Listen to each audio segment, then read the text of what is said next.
noches. Buenas noches. Vamos a ir comenzando nuestra actividad de este momento. En primer lugar, muchas gracias a todas y todos los que están acá por acompañarnos en esto que es, bueno, ya iniciamos hoy en la mañana con una conferencia magistral de Mónica Xavier, expresidenta del Frente Amplio de Uruguay, que está aquí con nosotros.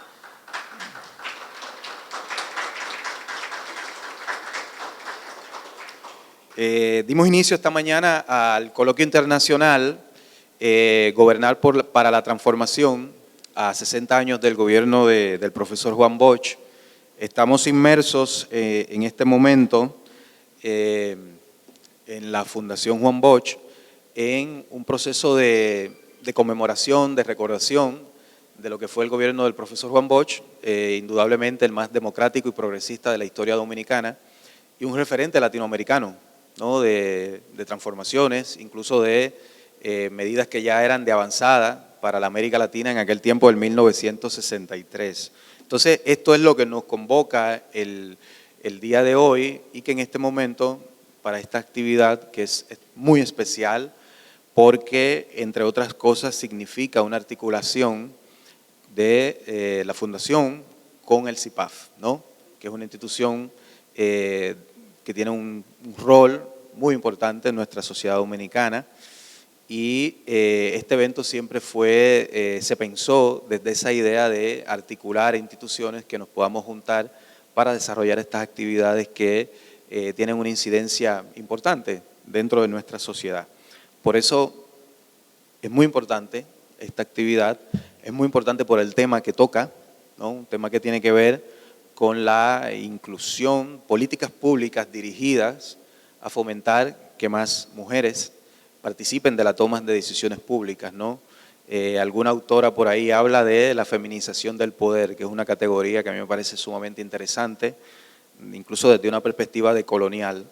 Pero bueno, es, ya digo, importante, interesante esta actividad. Nos honran con su presencia quienes van a estar desarrollando este conversatorio y las presento. Es un honor para todas y todos los que estamos aquí. Patricia Santana, del CIPAF.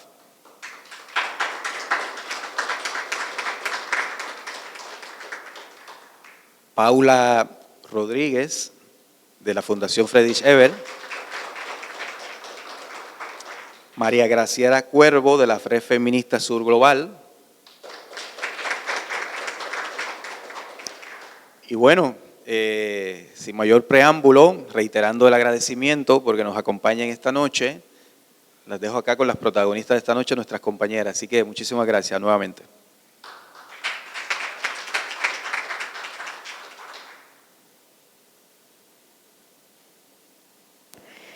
Bueno, muchísimas gracias a la Fundación Juan Bosch y también al Centro de Investigación para la Acción Femenina CIPAF por invitarme a moderar este panel y darme el privilegio y el honor de estar aquí presentando a estas dos mujeres que admiro y respeto muchísimo. Como se ha anunciado, estaremos ahora conversando sobre las políticas de inclusión en los ámbitos de decisiones públicas de inclusión de la mujer. En este conversatorio lo que se procura es darle una mirada crítica a los compromisos que se asumieron en la plataforma de Beijing, también ver a partir de ahí los compromisos que asume el Estado Dominicano en la Convención para la Eliminación de toda forma de discriminación contra la mujer, CEDAW, y cómo ha sido el trayecto de la participación política de la mujer en el contexto dominicano. Y esperamos que sea una conversación en la que cada una de quienes me acompañan a mí en este panel expongan su visión y hagan esa mirada crítica a la que hemos hecho referencia, pero que también ustedes participen más adelante luego de que ellas expongan y podamos tener un diálogo con ustedes, con las inquietudes que tengan al respecto, y de aquí pues entonces salgamos con una reflexión en la que valoremos lo que hemos conquistado hasta el momento y los retos que siguen y que como país tenemos. Vamos a dar inicio de inmediato porque ya tenemos, ¿verdad?, el tiempo encima, y entonces quiero presentar, la dinámica sería una participación de 10 a 15 minutos de cada una. Si me permiten, iniciamos con la primera panelista, que sería María Graciela Cuervo Franco. María Graciela es una feminista dominicana, co-coordinadora general de la Red Feminista del Sur, DON.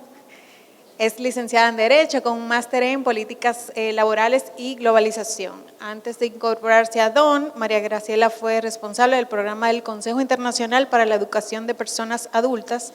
Trabajó como coordinadora de proyectos de CIPAF, o sea que Cira te tiene mucho cariño también, y fuiste parte y eres parte de la familia CIPAF, y fue directora de Relaciones Internacionales del Ministerio de Trabajo de la República Dominicana. Y luego, entonces, continuaremos 10-15 minutos con Paula Rodríguez Arredondo, quien es feminista, cientista política con una maestría en política latinoamericana de la Universidad Essex, Inglaterra.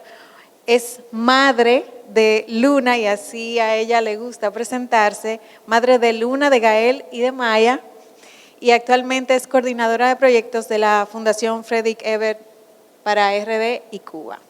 Así que esperando que ustedes puedan disfrutar de esta conversación y de este diálogo, vamos a darle de inmediato inicio a este panel, dándole la palabra a María Graciela.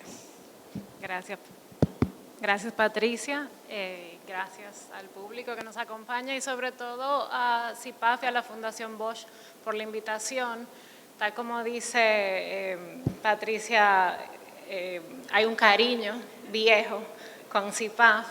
Yo tuve la suerte de trabajar con Magali muchos años y bueno, hay un cariño también con la Fundación Bosch, pero es como sin conocernos, porque yo creo que la formación democrática que yo recibí a través de mi familia estuvo muy permeada por las enseñanzas del profesor Bosch. Entonces, para mí también es un honor estar aquí y sobre todo acompañadas de ustedes, Paula y Patricia. Mi intervención va a estar enfocada en el marco internacional. Una cosa que vamos a ver, y para quienes conocen la legislación nacional se van a dar cuenta, la plataforma de acción de Beijing, que la voy a explicar un poquito más adelante, fue un consenso internacional que en 1995 se logró con el compromiso de 189 países, que permeó muchísimo en el avance de los derechos de las mujeres y la igualdad de género. Entonces, cuando pensamos esta conversación, este panel, nos pareció importante empezar por ahí, como ir pasando desde un marco más amplio, que no es solamente la plataforma de Beijing, pero usándola como referencia. Entonces, yo me voy a enfocar en esa perspectiva internacional, pero claro, siempre tomando en cuenta cuáles son las oportunidades y las limitaciones de utilizar la legislación y el derecho internacional como marco de referencia. También voy a hacer mi presentación desde un enfoque de la participación del movimiento feminista en el logro de políticas de inclusión. Y en este sentido, la participación de la mujer en la política siempre fue una preocupación feminista. De hecho, las sufragistas, que fueron parte de la primera ola del feminismo, ¿cuál fue su primera y principal demanda? El derecho al voto. Entonces, una vez superamos esa traba y se alcanzó derecho al voto de manera generalizada, la siguiente ola del feminismo se empieza a preocupar todavía más por el rol de la mujer y por, sobre todo, roles tradicionales que la alejaban de la vida pública. Entonces, la preocupación con la educación, con la participación política, se hizo sumamente importante, y con la participación política en la toma de decisión directa, no solamente la participación política de manera indirecta. Esta movilización permeó los foros internacionales y a su vez los foros internacionales se convirtieron en un espacio de articulación del movimiento de mujeres y feministas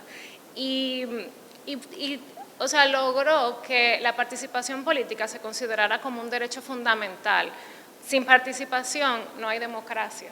Entonces, a partir de ahí podemos hablar de dos instrumentos fundamentales en el derecho internacional y en el marco de las relaciones internacionales que fueron y siguen siendo esenciales para los derechos de las mujeres, la igualdad de género y para la participación política.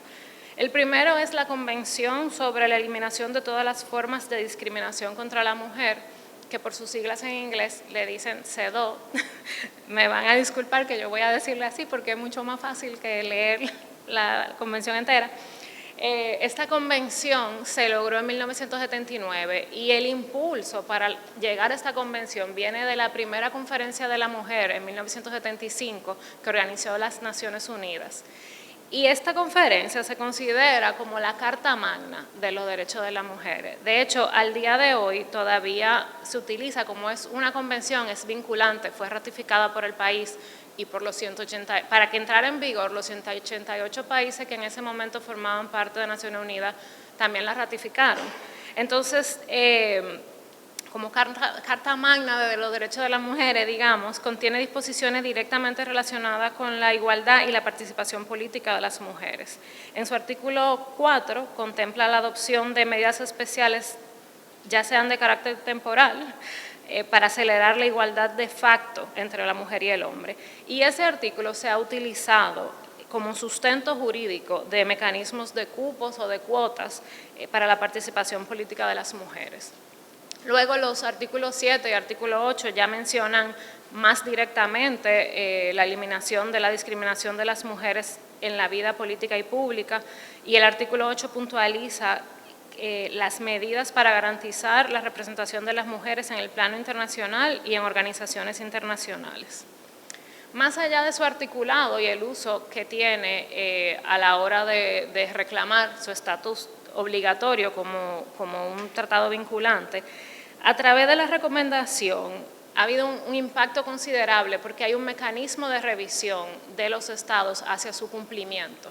Entonces, ese mecanismo entra dentro del sistema de derechos humanos de Naciones Unidas y nos permite a la sociedad civil, a los estados, a cualquier parte interesada, de hecho, utilizar este mecanismo como empuje. El segundo momento histórico fue la Cuarta Conferencia Mundial sobre la Mujer, que se llevó a cabo en Beijing en septiembre del 95. Y ahí se logró un consenso aún más amplio. Claro, fue un consenso político, no es una convención, no es vinculante, pero no fue menos importante en cuanto al impacto que tuvo en avanzar políticas públicas, legislación para el empoderamiento de las mujeres y las niñas y para la igualdad de género. La Declaración de Beijing y la Plataforma de Acción de Beijing fueron los resultados de esa cuarta conferencia, y ahí es donde se juntan todos los compromisos y también las medidas y las recomendaciones que se le da a los estados y a otros actores claves de la sociedad, partidos políticos, sindicatos, sociedad civil también, para que se comprometan con el avance de los derechos de las mujeres. Como marco de acción, la Plataforma de Acción de Beijing propone dos esferas de especial atención. Las esferas las voy a leer porque creo que vale la pena ver como las dimensiones: derechos humanos de las mujeres, las niñas, mujeres y el medio ambiente, la mujer y la economía, la mujer y la pobreza, la violencia contra la mujer, la educación y la capacitación de la mujer, mecanismos institucionales para el adelanto de la mujer y la salud, la mujer y los medios de difusión, la mujer y los conflictos armados, y la mujer y el ejercicio del poder y la adopción de decisiones. En esa acápite de la mujer, el ejercicio del poder y la toma de decisiones, tiene dos objetivos estratégicos. El primero es adoptar medidas que garanticen a la mujer igualdad de acceso y la plena participación en las estructuras de poder y en adopción de decisiones. Entre las medidas que sugiere a los gobiernos tomar en cuenta para alcanzar este objetivo es, primero, buscar un equilibrio entre mujeres y hombres en los órganos y comités gubernamentales, así como en entidades de administración pública y la judicatura. El tema del equilibrio, para las y los dominicanos que están aquí, tómenlo en cuenta, es importante porque es el mismo lenguaje que utilizamos en la Constitución Dominicana. También sugieren o propone adoptar medidas en los sistemas electorales que alienten a los partidos políticos a integrar a la mujer en los cargos públicos electivos y no electivos en la misma proporción y en las mismas categorías de los hombres. Esto de nuevo es un punto sumamente importante en cuanto a la interpretación de cuotas, en cuanto a la interpretación de qué tipo de acceso queremos, si es un acceso de una proporción o un acceso paritario. Y la parte de en la misma proporción y en las mismas categorías es especialmente importante para los debates que tenemos ahora mismo de la interpretación de la ley electoral en cuanto si a la misma categoría tú no puedes decir que el porcentaje es para la lista total. Estamos hablando de dentro de una misma categoría de posición de elección, tenemos que encontrar que las mujeres se vean representadas en la misma proporción que los hombres. Otras medidas que propone tienen que ver con examinar el efecto diferencial de los sistemas electorales en la representación política de las mujeres, vigilar y evaluar los progresos logrados en la representación de las mujeres a nivel político, garantizar que tengan el mismo acceso a toda la gama de nombramientos públicos. Un punto que me parece de especial importancia es el reconocimiento de las responsabilidades compartidas entre hombres y mujeres en el ámbito laboral y en el ámbito familiar. Porque al final del día, ¿cuál es uno de los principales obstáculos de acceso de la mujer en la vida pública, en la vida política? Es el desbalance que hay en las responsabilidades familiares y de cuidados a nivel de la unidad familiar y la falta de reconocimiento social de que eso es un trabajo que sustenta la vida y la economía.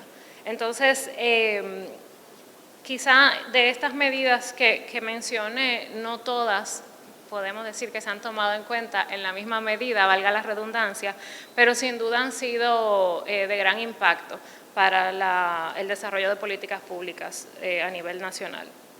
Estas son solo algunas medidas que se recomiendan a los gobiernos. Como yo decía, las recomendaciones también van a partidos políticos, tienen un listado similar a los sindicatos, a las organizaciones de empleadores, instituciones de investigación e incluso a organizaciones internacionales, regionales, las Naciones Unidas mismo. El segundo objetivo estratégico de la plataforma de Beijing es aumentar la capacidad de la mujer de participar en la adopción de decisiones y en los niveles directivos a través de programas y mecanismos permanentes de capacitación y asesoramiento para la participación política de las mujeres. Este también es un objetivo que no es menor y posiblemente es un objetivo que no se ha llevado a cabo en la misma medida, porque claro, requiere un accionar constante de parte del Estado y de parte de otros actores sociales de abrir estos espacios de capacitación. Y es importante, de nuevo, aquí tenemos que ver la situación social y económica de la mujer no se da como en el aire, se da en conexión con todo lo que está pasando. Entonces, si hablábamos del obstáculo que tienen las mujeres de participar en la vida pública, en eso también tiene que ver, o sea, con eso me refiero también no solamente a llegar a puestos de decisión, sino también a acceder y a tener espacio y tiempo de capacitarse para poder desarrollar intereses específicos de participación política y mantenerse y competir en una competencia que es bastante férrea en la vida política. Muchos de los cambios de las últimas décadas en la participación política de la mujer expresan sin duda los mandatos de la Plataforma de Acción de Beijing. O sea, como yo le decía, la actual Constitución Dominicana otras políticas públicas que se desarrollaron inmediatamente después y leyes. La primera ley de cuota en República Dominicana fue en el 97, el primer Plan Nacional de Igualdad y Equidad de Género fue en el 99, la Secretaría de la Mujer también se crea en el 1999, entonces, bueno, el plan fue en el 2000 porque la Secretaría se creó en el 99, pero que vemos que a pesar de que la plataforma de Beijing es un documento no vinculante, hubo una voluntad política y lograr el texto de la plataforma se ve que se dio a través de un consenso suficientemente fuerte como para lograr un impacto que no es solamente en la República Dominicana, por lo menos a nivel regional tenemos efectos similares que se pueden observar. Hay otros documentos y espacios internacionales de suma importancia, como lo es la Conferencia Regional de la Mujer que organiza la CEPAL, la Agenda 2030 de Desarrollo Sostenible. Todos reafirman la necesidad de la incorporación efectiva de las mujeres en los procesos de toma de decisión y en cargos públicos. Entonces, para terminar mi exposición, quiero problematizar un poco el tema de utilizar el marco internacional. Estos instrumentos no son mágicos, no se implementan y automáticamente, o sea, no fue tampoco solamente por los instrumentos que inmediatamente después de la plataforma se lograron los logros que se lograron en el país. Obviamente tenemos un movimiento feminista que venía décadas trabajando para lograr eso, pero definitivamente sirven para hacer palanca. Nos sirven para alcanzar un mejor marco legislativo y de políticas públicas a nivel nacional, ya sea por la obligatoriedad de su cumplimiento, en el caso de la Convención para la Eliminación de todos los tipos de discriminación, ya sea porque tienen un factor de visibilización y reconocimiento de una agenda más progresista, como lo tienen muchas declaraciones políticas, o por la forma en que trazan guías de implementación, que quizás los estados no tenían esa capacidad de trazar o no había el interés. En el caso de la plataforma se ganó mucho con tener un documento que trazara recomendaciones concretas e implementables. Por otro lado, tienen un gran impacto en cuanto a la sociedad civil y a la movilización, que son totalmente, o sea, los actores de la sociedad civil y los movimientos sociales son esenciales para la democracia. O sea, la democracia tiene diferentes elementos esenciales y participación no es solamente a nivel de cargo público. De hecho, es sumamente importante que haya una participación ciudadana activa. Y estos espacios, ya sea de formulación de políticas públicas internacionales o de revisión de estos marcos, reforzaron el activismo de los movimientos de mujeres, permitieron también articularse y avanzar agendas que quizás a nivel nacional no estaban definidas. Y en el ámbito nacional, desarrollar mecanismos para la igualdad, como los que ya mencioné, el PLANEC, la ley de cuotas, la Secretaría de la Mujer. También se fortalecieron otros mecanismos internacionales. No sé si dentro de las personas que están aquí, bueno, sé que algunas la conocen, pero tenemos la Comisión de la Condición Jurídica y Social de la Mujer en las Naciones Unidas, que está acogida por el Consejo Económico y Social, que cada año revisa los avances de la implementación de la plataforma. Y tenemos el Comité CEDAW. El Comité CEDAW, como yo mencionaba antes, obliga a los países a reportar el cumplimiento y permite a la sociedad civil reportar el no cumplimiento.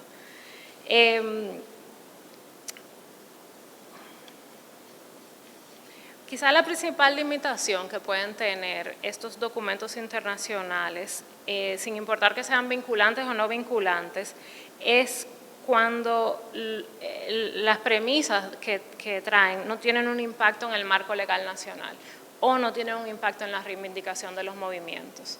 Yo creo que la falta de información de que mucho de lo que nosotros tenemos ahora es gracias a un marco de derechos humanos internacional, a veces es fácil como que obviar y uno quedarse ahí mirándose su ombligo y pensando que lo que pasa aquí es lo único que importa, pero Eso puede ser una limitante, no que el marco, la plataforma o la convención tienen en sí misma, pero es una visión limitada de la legislación internacional. Y por otro lado, también puede resultar limitante si se ven como un techo y no como un piso. Esta legislación te ofrece premisas que son suficientemente amplias para que puedan ser incorporadas a la legislación nacional y suficientemente concretas. No dejan tanto para la interpretación como algunos actores quisieran expresar. Pero, estamos hablando en este caso de dos instrumentos, uno del 79 y uno del 95. No pueden quedarse estáticos. Tenemos que verlo como un piso mínimo y seguir pensando en una agenda más ambiciosa. En este sentido, yo creo que es importante tener en cuenta desde los movimientos que la mirada feminista interseccional no era quizás tan amplia en 1995 cuando se formula la Plataforma de Acción de Beijing, y ahora hay un mejor entendimiento de la importancia de abordar la discriminación de género en relación a la identidad de género y en conexión con el racismo, el sexismo, el clasismo, la marginación social. ¿Qué quiero decir con esto? Que las dimensiones de discriminación no son como que, porque yo soy mujer, me discriminan igual que a todas las mujeres. No, cada uno de nosotros como mujeres, hombres, tenemos diferentes dimensiones que afectan y que inciden en diferentes tipos de discriminación, y eso quizás no se ha plasmado lo suficiente en las políticas que han surgido después de la Plataforma de Beijing, pero la Plataforma de Beijing no nos limita a seguir avanzando en una agenda más amplia, más ambiciosa. Otro tema que me parece de suma relevancia es que en las últimas 2 décadas han surgido nuevos desafíos que no había forma de imaginárselo 30 años atrás. ¿Estoy pasadísima el tiempo? Ok, 2 minutos y cierro. Uno de esos es la digitalización de la vida. Prácticamente todos los aspectos sociales y económicos de nuestra vida ahora tienen algún tipo de margen digitalizado. Y eso supone nuevas formas de discriminación de género y nos exigen pensar nuevas dimensiones y nuevos derechos. Yo voy a terminar con un comentario que hizo Rosario Espinal, una politóloga feminista dominicana muy reconocida, que dice que sin duda ha habido un avance en la representación de las mujeres en las instancias públicas, pero este avance es solo en relación a que hace 50 años las mujeres no estaban en ninguna instancia. O sea, nos sentimos que hemos tenido un paso grandísimo en función a donde estábamos hace 50 años. Sin embargo, en relación a los hombres, todavía estamos lejos de alcanzar la igualdad de representación, aunque votemos en la misma proporción y supuestamente tengamos los mismos derechos. Gracias.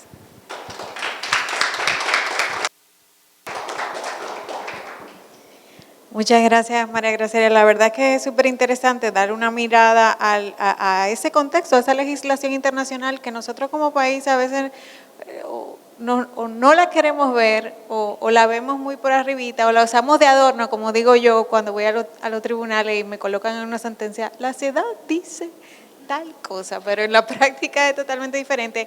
Y de tu exposición me quedo con 2 ideas que planteas respecto de la participación política de la mujer como medidas que se proponen ahí y que se recomiendan ahí para que los estados garanticen esto. Y uno es garantizar esa participación equilibrada de hombres y mujeres en la vida pública, y eso me lleva a la Constitución Dominicana, que como bien señalaste, señala cuando se refiere al artículo relativo al derecho a la igualdad, claramente indica cuáles son las medidas que debe tomar el Estado para garantizar esa igualdad, y en el punto 5 dice garantizar la participación equilibrada de hombres y mujeres en los puestos de toma de decisiones, en los puestos de dirección pública y en los procesos, en los contextos electorales. O sea que la Constitución recoge ese principio, como dice, que la plataforma ha servido como una guía, como una serie de recomendaciones que antes no se tenía, y aumentar la capacidad de acceso de las mujeres a la vida pública y a los puestos públicos. Y que bueno, de esto, cuando hablabas de las limitantes, me quedo con esa reflexión que haces de que no podemos ver esta legislación o esta normativa como un techo, sino como un piso. Y eso me lleva a la siguiente cuestión, que creo que con Paula lo podemos abordar un poquito. Me lleva a pensar si desde esa perspectiva basta el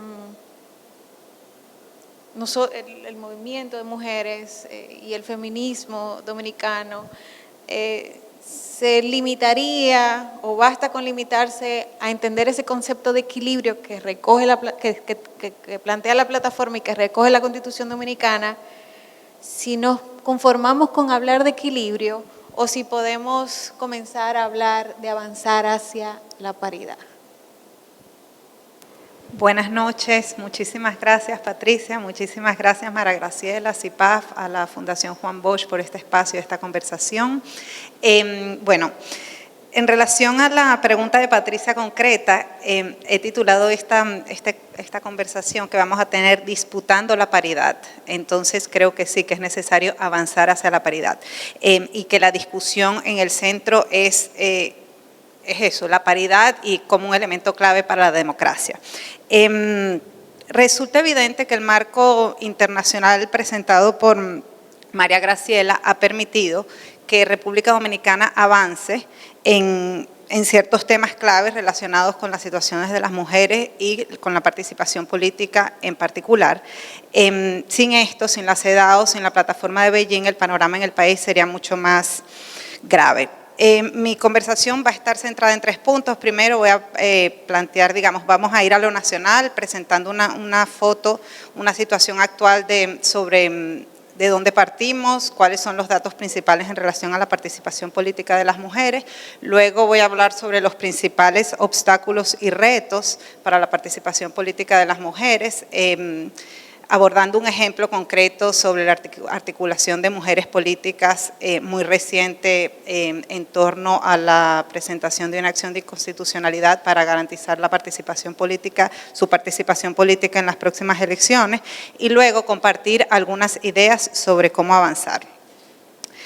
A pesar de que República Dominicana ha suscrito la plataforma de Beijing y la CEDAW, amplias brechas entre hombres y mujeres en el ejercicio de sus derechos básicos caracterizan,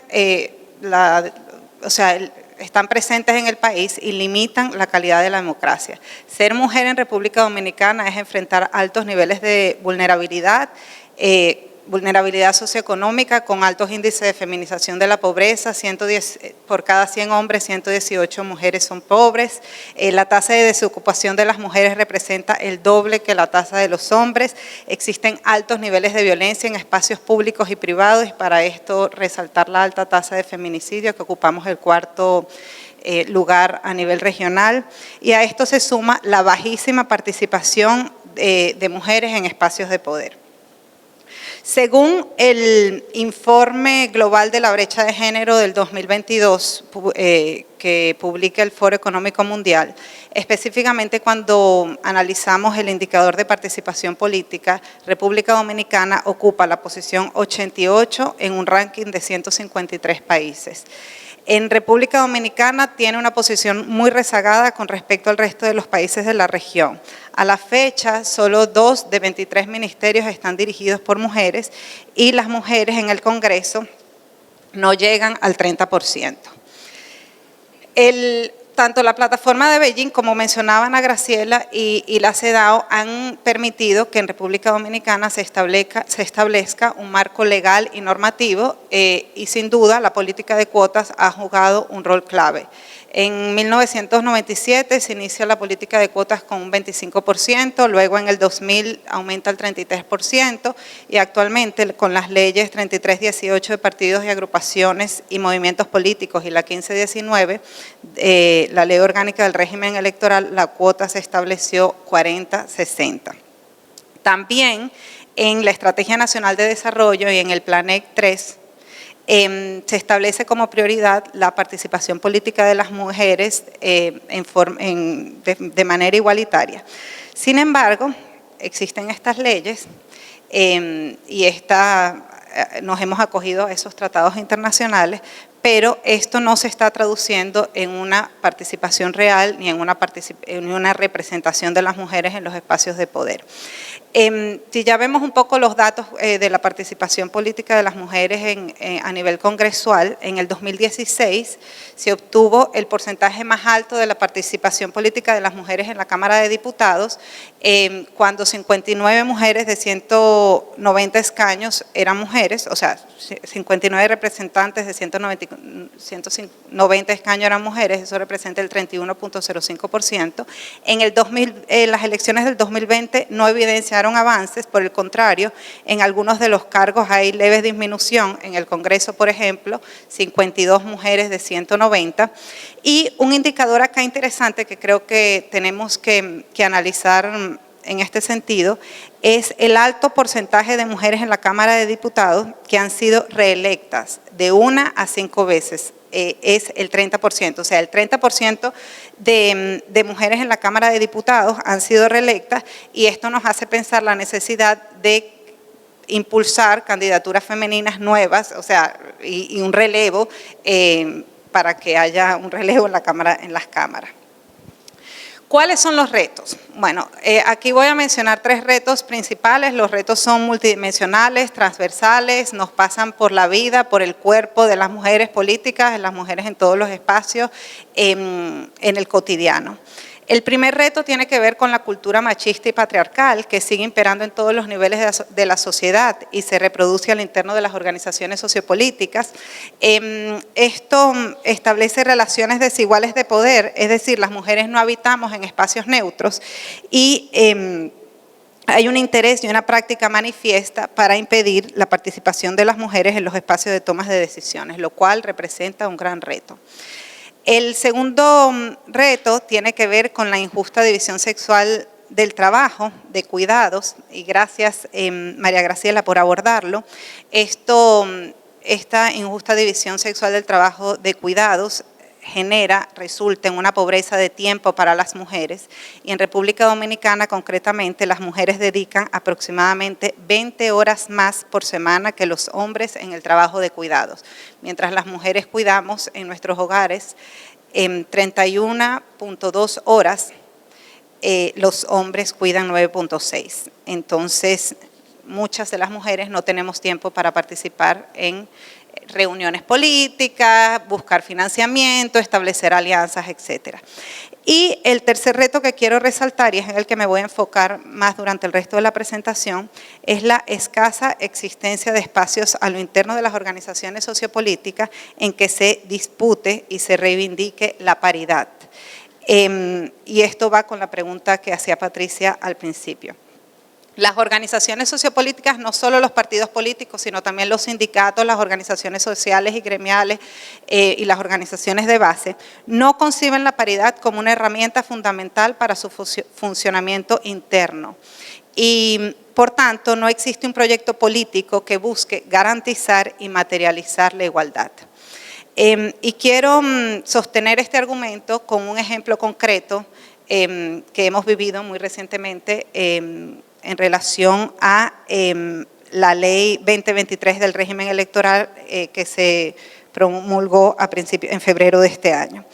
En concreto, el artículo 142, y voy a leer, es una ley que se promulga por el Poder Ejecutivo, estableció que las nominaciones y propuestas de candidaturas a diputados, regidores y vocales se regirán por el principio de equidad de género, por lo que éstas deberán estar integradas de acuerdo a lo establecido en la Ley de Partidos, Agrupaciones y Movimientos Políticos, por no menos de un 40% ni más de un 60% de hombres y mujeres de la propuesta nacional.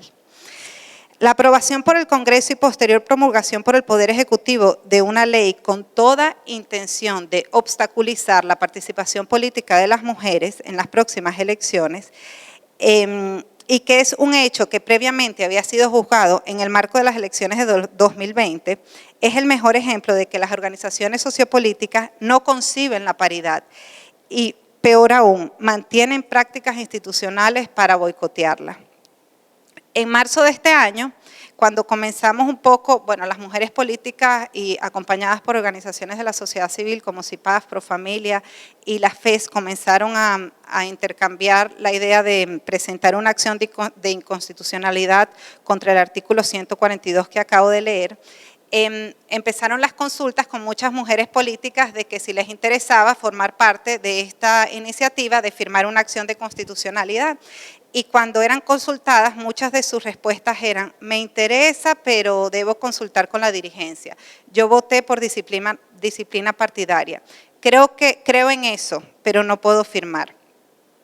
A pesar de estas respuestas, en abril 50 mujeres depositaron la acción de inconstitucionalidad contra el artículo 142 de la Ley 2023 para garantizar la composición de las boletas y respetar la cuota de género por demarcación territorial, que recientemente salió la sentencia acogiendo dicha acción. La paridad fue el eje fundamental, como eje fundamental de la democracia, fue el argumento central de este escrito, y bueno, ahí reconozco la labor de Patricia, que fue la abogada principal que redactó el escrito, pero bueno, toda la argumentativa de la acción de inconstitucionalidad se basó en la paridad. En un hecho sin precedente, el Ministerio de la Mujer decidió ser interviniente voluntario de la acción de inconstitucionalidad de las mujeres políticas, pero contrario a la argumentación centrada en la paridad, los argumentos esgrimidos por el Ministerio se sustentan en la participación equilibrada. Entonces aquí vemos un poco esa tensión entre la disputa por la paridad y la argumentación por la participación equilibrada. Para cerrar, quiero compartir los resultados de la encuesta de cultura, una reflexión sobre los resultados de la encuesta de cultura política realizado por el ISD en el 2017 y una pregunta sobre la participación política de las mujeres. Y en el análisis de las respuestas que obtuvieron en esta encuesta, los autores relatan, estamos ante una cultura política que activamente previene que las mujeres se sumen a los espacios donde se disputa el poder y a la vez promueve su participación en espacios en los cuales se estimula y se fortalece una visión más conservadora de la sociedad. Es evidente, tomando esta reflexión, que la sociedad dominicana tiene una conversación inconclusa sobre el rol de las mujeres en la esfera pública y el rol de los hombres en la esfera privada. Dicho esto, este panorama bastante complejo y digamos la brecha que todavía tenemos para disputar la paridad en las organizaciones sociopolíticas en República Dominicana, aquí comparto algunas ideas sobre cómo avanzar. En primer lugar, y hilando un poco con la presentación de María Graciela, creo que es importante que se acoja la recomendación de la CEDAW de introducir medidas para supervisar la aplicación de las cuotas por los partidos políticos e imponer las sanciones apropiadas en casos de incumplimiento. La CEDAW ya ha establecido en sus informes esa recomendación y el Estado Dominicano todavía, digamos, no ha incorporado esa recomendación. Creo que es importante también ejercer la presión política necesaria para instalar ese debate de forma permanente y exigir sanciones políticas a quienes impiden la materialización de la paridad. Por otro lado, es importante ampliar la base social que demande el derecho al cuidado, exigiendo al Estado que provea servicios de cuidado para liberar a las mujeres de tiempo, para que cuenten con disponibilidad de tiempo para participar en espacios políticos y de toma de decisiones. Y por último, fortalecer espacios de articulación como los que ya hemos los que se gestaron en torno a la acción de inconstitucionalidad que disputen la democracia paritaria y plural, traducida en la materialización de la igualdad en el ejercicio de los derechos civiles y políticos sin distinción de género. Termino mi presentación, mi insumo, con este lema que lo tenía ahí muy bonito en la presentación, que dice: vamos a portarnos mal. Creo que las 50 mujeres que se articularon en torno a la acción de inconstitucional decidieron portarse mal, y porque para profundizar la democracia se requiere derribar la retórica de lo políticamente correcto con respecto a las mujeres y sus derechos, lo cual opera como un dispositivo de control. Necesitamos avanzar hacia una democracia plural y paritaria, con mayor equidad y justicia social. Muchísimas gracias.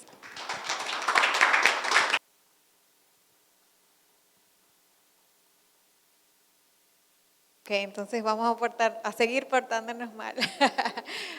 La verdad que qué bueno que traes ese ejemplo para esta conversación, porque además de que fue un ejercicio muy bonito de unidad, mujeres con ideas distintas, de partidos distintos, encontraron un punto en común que las une y se unieron y fueron tras ello.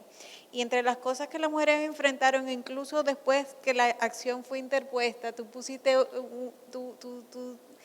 señalaste una situación concreta, pero otra fue que fueron acusadas de: por culpa de ustedes, los partidos ahora estamos limitados. Es como responsabilizar a las mujeres políticas que accionaron de haber accionado para limitar la discrecionalidad de los partidos políticos, una discrecionalidad que siempre se traduce en perjuicio de las mujeres. Y la verdad que ha sido todo este proceso, porque la lucha por la defensa de la cuota de género, los movimientos de mujeres y las organizaciones de la sociedad civil que apoyan y que defienden derechos humanos y la participación política de las mujeres, nos hemos estado articulando para defender la cuota de género desde la contienda electoral anterior, y todavía cuando creíamos que ya estaba garantizada la participación de la mujer por demarcación territorial, venimos y nos encontramos con este ejercicio de falta de institucionalidad del Congreso Nacional, con una mayoría que fue a la misma a la que el tribunal le había dicho no. La forma progresista y que conforme con los derechos humanos y con los derechos reconocidos por la Constitución es la del conteo de la cuota de género por demarcación territorial. Pero bueno, es un ejemplo de cómo vamos arrebatando aquellos derechos que ya de hecho han sido reconocidos en textos como la plataforma, en textos como la CEDAW y en la propia legislación, porque están ahí. Están ahí, sin embargo, su implementación se hace difícil. Tú planteas las recomendaciones y me parece que ese fortalecimiento de los espacios de articulación para la materialización de la igualdad es sumamente importante, y esa me lleva a preguntarles el rol, y ustedes lo han dicho, pero a lo mejor el rol tan importante, ¿qué tan importante es el rol de la sociedad civil en estos procesos? ¿Qué tan importante es el rol de la sociedad civil en estos procesos? Porque tenemos las normas internacionales, tenemos las leyes, tenemos la Constitución, y no ha sido suficiente. ¿Qué tan importante es el rol de la sociedad civil en estos procesos de fortalecimiento de la democracia, que solamente es posible si las mujeres somos parte del proceso? ¿Quién tiene? Yo puedo avanzar una parte de la respuesta. Bueno, sin duda yo creo que es sumamente importante, y el ejemplo de ¿quiénes fueron que motivaron la acción de constitucionalidad? Fueron una serie de organizaciones de la sociedad civil. ¿Por qué? No porque las mujeres políticas no quisieran, sino porque estaban limitadas por su propio partido y por esta idea de disciplina partidaria que me parece absolutamente antidemocrática, porque al final del día la democracia es para distribuir el poder y la disciplina partidaria para mantenerlo en una cúpula. Entonces, A mí me parece que el trabajo de la sociedad civil es sumamente importante. Obviamente yo tengo una mirada totalmente parcializada, viniendo de la sociedad civil, pero sí quiero reflexionar sobre algo que dijo un presidente latinoamericano, considerado de izquierda hace muchos años, no voy a decir quién es, que en un foro, en una conferencia de la mujer, dijo abiertamente que la sociedad civil no representaba a nadie, que los políticos representan a su base electoral. Sin embargo, yo lo veo diferente. La sociedad civil, en vista de que puede tener una posición independiente, y con esto no digo que todas las organizaciones no gubernamentales sean independientes, yo sé que hay mucha tela que cortar en diferentes países, pero sí tienen la posibilidad de ser más independientes que otros actores sociales, y donde si de verdad estamos fungiendo nuestro rol hacia el avance de la democracia, los derechos humanos, de también no lucrarnos con el trabajo que estamos haciendo, no estamos nuestro trabajo no suma a los intereses económicos, que esa es otra área, otra dimensión que es importante cuestionar y que está muy enlazada, los intereses políticos y los intereses económicos. Cuando tú buscas atrás de dónde vienen muchas de las políticas que estamos haciendo, de dónde viene también el querer mantener a la mujer en su casa cocinando y cuidando las hijas y los hijos, ¿a quién sirve eso? ¿Qué intereses se sirven de esto? ¿A quién le genera ganancia? Entonces, nada, o sea, la verdad que no, queda muy poco modesto viniendo de mi parte, pero yo creo que tiene un rol sumamente importante. Y tú dijiste algo que parece como una frase que se repite mucho, que las mujeres políticas no quieren participar en política. ¿Eso es verdad? Eso es verdad, Paula, que las mujeres políticas no quieren participar en política. A ver. No, pero lo planteaste como esa idea que hay de que las mujeres no quieren participar en política. Las mujeres no quieren participar en política. Yo creo que más allá que no quieren participar en política, es que muchas veces reconocen sus pisos, reconocen sus techos y todos los obstáculos que tienen. Entonces realmente es una lucha, la participación política de las mujeres en el cotidiano y en la política es una lucha constante. Entonces es una disputa entre participo en la política y someto mi cuerpo y mi vida a esa lucha permanente, o participo en otros espacios quizás donde puedo también impulsar, motorizar algunos cambios desde otros espacios. Ahí yo creo que, y el tema es que digamos, lo más triste ahí es que entonces pasa por una decisión individual, de que, bueno, yo me doy a la tarea de participar en política por una decisión individual por todas las barreras que existen, barreras estructurales de las que ya hablé. Y en relación a los movimientos de la sociedad, o sea, las organizaciones de la sociedad civil creo que juegan un rol clave también potenciando esa articulación intersectorial con sindicatos, con partidos políticos y trayendo al debate público un debate o sea, general sobre la calidad de la democracia, pero también sobre demandas concretas, también pueden impulsar demandas concretas relacionadas con, por ejemplo, políticas de cuidado, temas de violencia, etcétera. Entonces creo que tienen un rol ahí importante. Me parece muy interesante, y aquí entonces ya le vamos a dar, con este comentario quiero darle la palabra a las preguntas, a las inquietudes de comentarios que tengan las personas aquí presentes. Y es esa idea de que, con esa idea de que a las mujeres no les interesa participar de la política, y cómo ese pensamiento trillaba y generaba obstáculos que fueron superados por las sufragistas. Cuando uno se lee el ideario feminista de Abigail Mejía, cuyos restos mañana van a ser trasladados al Panteón Nacional, valga la publicidad, ella cuestiona, y muchísimo en sus reflexiones que hace, cuestiona mucho el hecho de que no se valore la capacidad y la preparación de la mujer para participar de la política, Y entonces lo hace comparando y dice, bueno, pero aquí hay gente que no hace nada, que no trabaja, que no tiene la educación que tenemos muchas de nosotras, sin embargo están ocupando los puestos, pero a nosotras no. Entonces, y eso estamos hablando de hace casi 100 años, casi un siglo, cuando ella ya reflexionaba sobre eso y todavía hoy en día seguimos haciendo este tipo de reflexiones. Entonces, ahora sí, si por aquí tienen la mano. Saludos, buenas noches. Mi nombre es Dani.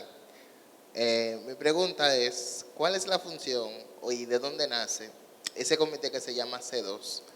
¿Y de dónde obtiene el poder para ser veedor y fiscalizar y hacer demás tareas? ¿Quieren que la hagamos? Podemos hacer varias. Ok, el señor tiene la mano levantada aquí. Hola, felicidades por la manera en que han manejado el panel en torno a este tema tan interesante. Y crean que la mujer no está sola. Lástima que tengan ustedes que levantar la voz por ustedes y no que seamos nosotros los que defendamos los derechos de ustedes. ¿No creen ustedes que el tema de la mujer y la política se complica cuando el movimiento LGBTQ+ también incluye que hay hombres que se consideran mujer?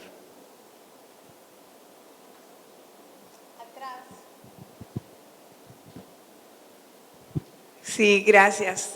Felicitaciones por la iniciativa y por el panel. Yo me quiero referir a lo último que se estaba diciendo, porque a veces me preocupa un poco estar en este espacio o en el espacio de la lucha por el logro de la sentencia con respecto a la inconstitucionalidad que introdujo la ley 2023 en este año, que era con una clara intención de retroceso. Y me quiero referir a eso y quiero hacer una reflexión, porque de pronto se dan como estas como especies de confrontaciones entre las mujeres políticas y la sociedad civil y todo eso, y estamos luchando por una participación política. Y lo digo porque yo soy una mujer política, soy presidenta de un partido, he reivindicado mi condición política siempre y la reivindico para todas, y ojalá que todo el mundo y que todas las mujeres, incluyendo las de la sociedad civil, se decidieran a participar en política, porque solamente desde ahí es que se pueden impulsar y dar los cambios por los que estamos luchando. Y entonces en ese grupo había muchas mujeres políticas también. Es verdad que hay algunas que no aparecieron, pero ahí había un alto porcentaje de mujeres políticas. En esas 50, yo estoy en ese chat, yo estuve ahí, estuvimos en la audiencia. Entonces, no quisiera que quienes están aquí pensaran que no estábamos ahí, las mujeres políticas de este país, porque estábamos. Y además, íbamos a seguir estando. Y hemos estado siempre. Y necesitamos que estén. Entonces, la disyuntiva no es entre, todas tenemos que aprender a que estamos empujando el barco en la misma dirección. Entonces, no es como una confrontación, no, las de la sociedad civil, no sé, es como si hubiera como, no sé, como una especie de calidad distinta, no.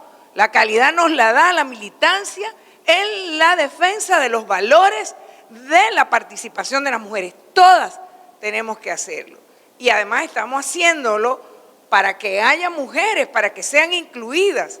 Entonces, si no tenemos ese discurso claro, es para eso, no es para que vayan a la sociedad civil, no, es para que vayan a participar en la política. Y sobre todo, que nos decidamos, mujeres con conciencia, a participar en la política para cambiar también a esas mujeres que llegan, cuya presencia yo defiendo también, déjenme decirle, O sea, yo prefiero que ahí haya mujeres, aunque no tengan ninguna conciencia de género, pero que estén ahí porque por lo menos señalan que es posible estar. Y esa ha sido mi experiencia. Cuando decimos que queremos paridad, no estamos diciendo tiene que ser de mujeres con conciencia de género. Queremos que la tengan. Es necesario que la tengan, pero para eso tenemos que embrujarnos. La que estamos con conciencia, o sea, que conste, para cambiar lo que pasa en la realidad. Porque no es solamente que los partidos están tratando de impedir que se establezca ni siquiera la paridad, el cumplimiento de la Constitución de la República, y estuvimos ahí para echar ese pleito cuando se aprobó la Constitución en el 2010, porque no lo querían poner tampoco en el 2010, y nos costó muchísimo trabajo a todas juntas, a todas las mujeres de este país. Es que además quieren llenar los espacios con las esposas, con las hermanas, con la prima, con la sobrina, o sea, entonces esa también es una lucha que hay que estar con el ojo avisor, que hay que estar pendiente,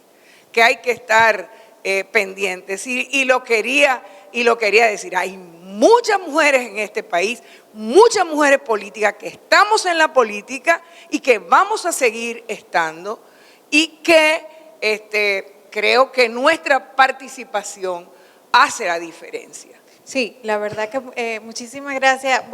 Antes de pasar a las preguntas sobre ese comentario de Minú, que agradecemos muchísimo, en efecto, o sea, creo que no nos cabe la menor duda de que que es una mentira. Afirmar que a la mujer no le interesa la política es una mentira. De hecho, las mujeres, aun cuando no se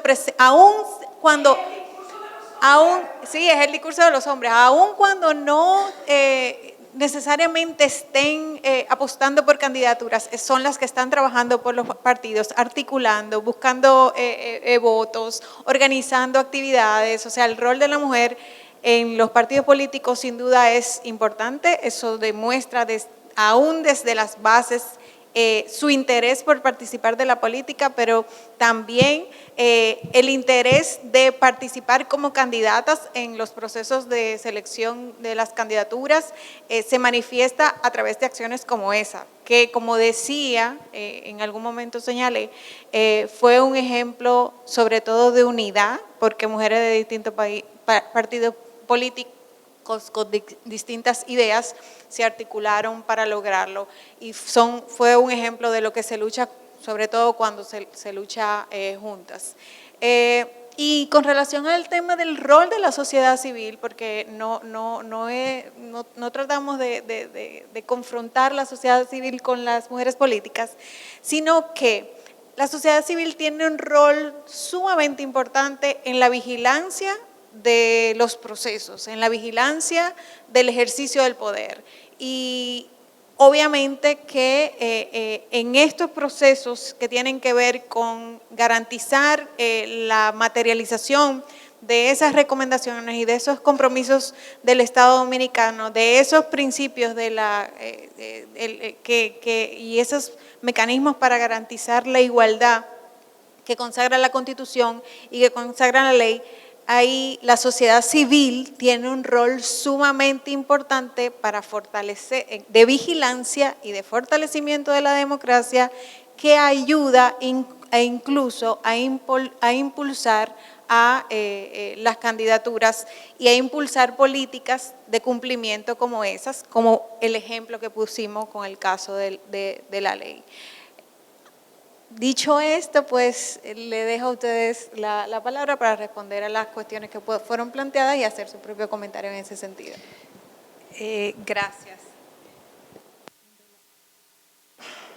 En relación a la pregunta del compañero de acá sobre la posible problematización de los derechos de las personas LGTBQ y en las demandas del movimiento feminista y la participación política de las mujeres, creo que profundizar la democracia implica garantizar los derechos de todas las personas, incluyendo las personas de la comunidad LGTBQ. En República Dominicana existen amplias brechas en ese sentido y por eso al final de mi presentación yo no solo hablé de una democracia paritaria, sino también una democracia plural. Y este debate creo que necesitamos profundizar y superar el enfoque binario de género y hablar diversidades sexuales y qué limitaciones y barreras tiene la democracia dominicana en relación a la participación política de la comunidad de las personas LGTBQI. Y para profundizar la democracia es necesario garantizar los derechos de todas las personas y creo que eso debe quedar claro. No abordé, no entré en ese sentido, digamos, porque no era el tema de este panel, pero al final sí hablé sobre democracia paritaria desde un sentido más amplio y una democracia plural.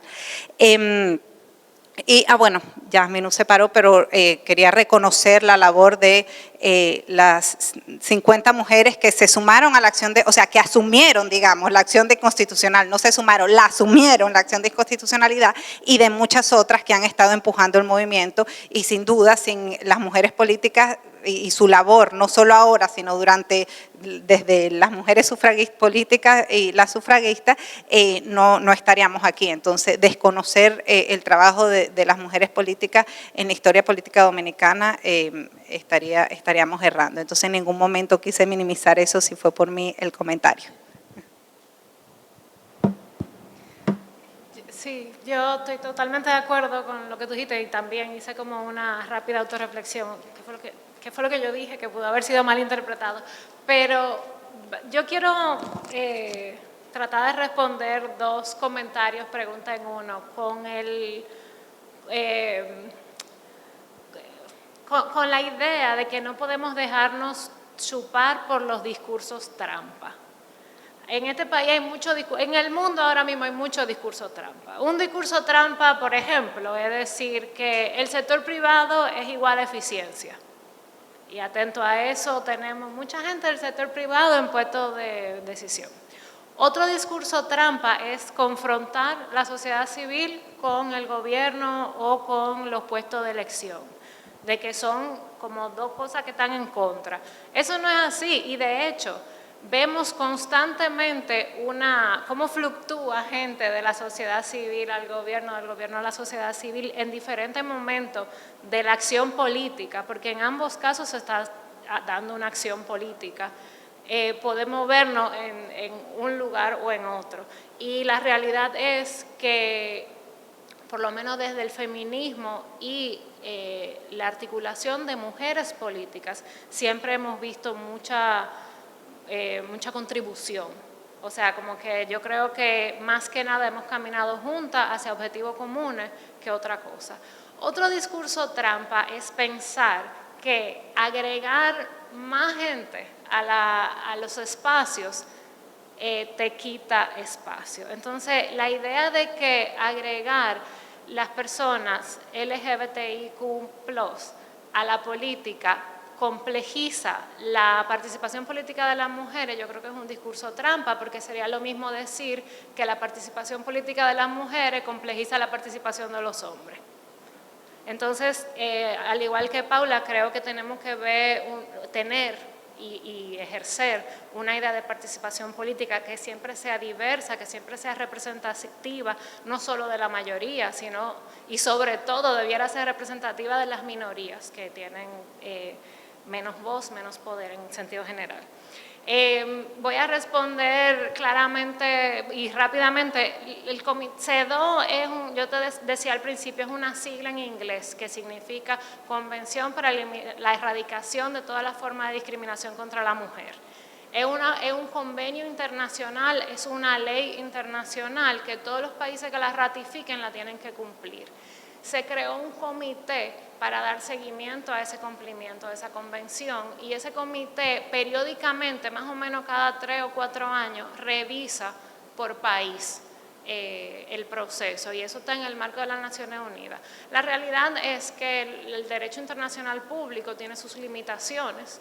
Tú no puedes meter preso a un país, pero sí, cuando hay un nivel de incumplimiento de derechos humanos, se pueden establecer sanciones que se acuerdan a nivel también de las Naciones Unidas. Entonces, espero que eso responda a tu inquietud, pero básicamente a eso me refería con la CEDAW y el Comité CEDAW. Ahí pudiera agregarle también que la Constitución Dominicana, en su artículo 26 y 74, establece ella misma que el Estado Dominicano pertenece a una comunidad jurídica internacional y se obliga a cumplir los convenios internacionales que ha tratado como si fueran parte de la normativa interna. Es decir, la Convención de la CEDAW, cuando fue suscrita y ratificada por el Estado Dominicano, es lo que obliga al Estado Dominicano, esa ratificación obliga al Estado Dominicano a cumplirla, y así lo dice la Constitución Dominicana. No solamente respecto de la CEDAW, sino también respecto de otros convenios internacionales.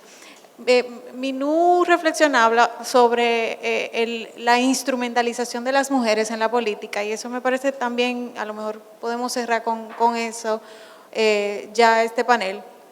Cómo se instrumentalizan, cómo el sistema ha diseñado mecanismos para instrumentalizar a las mujeres, colocándole en los procesos políticos, poniéndolas a ocupar puestos de cuota de género para cubrir la cuota, pero con un hombre sombra, que es el candidato que no cupo, y es un mecanismo de instrumentalización de las mujeres, a mí me parece maquiavélico, del mismo patriarcado, porque dice entre mujeres que se arreglen ellas para ponernos a pelear entre nosotras, que pienso que es uno de los retos que debe también superar, ver qué mecanismo se supera para garantizar que la cuota de participación política de las mujeres también atienda a principios de democracia interna de los partidos, y que de esa manera se eviten conflictos de esa naturaleza, cosa que si bien está en la norma que regula la participación de la 3318, como principios de esa ley, no existen garras suficientes para garantizar tanto al interno de los partidos la participación equilibrada como la garantía de democracia interna. Y con esa idea a lo mejor podemos cerrar ya este panel, porque tenemos ya el tiempo encima. Yo sé que tiene una preguntita más, pero ya terminamos. Sí, no, claro, si quieren su última reflexión. Bueno, en cuanto a esa reflexión, quiero retomar el primer reto que comenté sobre la cultura machista y patriarcal en República Dominicana como uno de los principales retos para la participación política de las mujeres, e ir a la definición sobre lo que es el patriarcado, una ideología de estructura transversal, política económica, con determinantes raíces históricas que engloba un conjunto de pensamientos, creencias y actitudes y manifestaciones sociales y culturales, por las que se le otorga privilegios al género masculino y se oprime el género femenino. Y en el marco, digamos, de esa definición, no habitamos espacios neutros, y en ese sentido reconozco nuevamente, gracias Minú, que te paraste cuando estaba haciendo un comentario, y a ti, a todas las mujeres en políticas que han puesto no solo la voz, sino el cuerpo en seguir garantizando, empujando la lucha por la participación política de las mujeres y buscando ocupar esos espacios que son realmente hostiles y que necesitan nuestra participación para avanzar en profundizar la democracia en República Dominicana. Entonces, con eso cierro mi reflexión. Yo quizá quiero cerrar en el mismo tono en cuanto a los avances. Yo cerré mi intervención ahorita con la frase de Rosario, porque me parece sumamente importante esa relativización que se hace a veces cuando se desconoce todo el trabajo político y el quehacer y la historia y la lucha que hay detrás de que yo esté aquí, de que ustedes estén aquí, de todos los avances que se han logrado en cuanto a los derechos humanos, no solamente de las mujeres, de hombres y mujeres. Entonces, a mí me parece que estamos en un momento histórico donde además, gracias a todos esos avances, hay un repunte de la ultraderecha, del conservadurismo, y un repunte que quizá no es el tradicional, porque se le agregan dimensiones a ese repunte de comunicación en masa que se va un poco de lo que conocíamos, del control de lo que conocíamos antes. Entonces, yo creo que tenemos que tener mucho cuidado de la relativización que ocurre mucho quizá con mi generación y no sé hasta qué punto la generación siguiente, de que bueno, ya están alcanzados, están dados, los derechos están dados. ¿Cuánto fuñan las feministas? ¿Qué más quieren?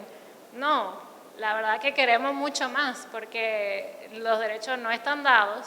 La verdad que todavía estamos en un estado de discriminación constante y de ataque a nuestros derechos y a nuestros cuerpos constantemente. Y me parece que es súper valioso lo que decía el señor al principio, de que qué pena que seamos solo las mujeres reclamando nuestros derechos, porque los derechos que nosotras reclamamos son derechos que son para todas y todos. En un futuro panel va a ser genial ver también más hombres feministas aquí arriba. Excelente. Bueno, muchísimas gracias a todos por acompañarnos en este conversatorio, muchas gracias a la Fundación Juan Bosch, muchas gracias a CIPAF por organizar este panel y por invitar a estas grandes mujeres, a las que, repito, admiro muchísimo. Gracias por sus participaciones, gracias por sus intervenciones y bueno, a seguir portándonos mal y a seguir incomodando, porque de eso que se trata siempre y cuando vayamos tras nuestros derechos. Buenas noches.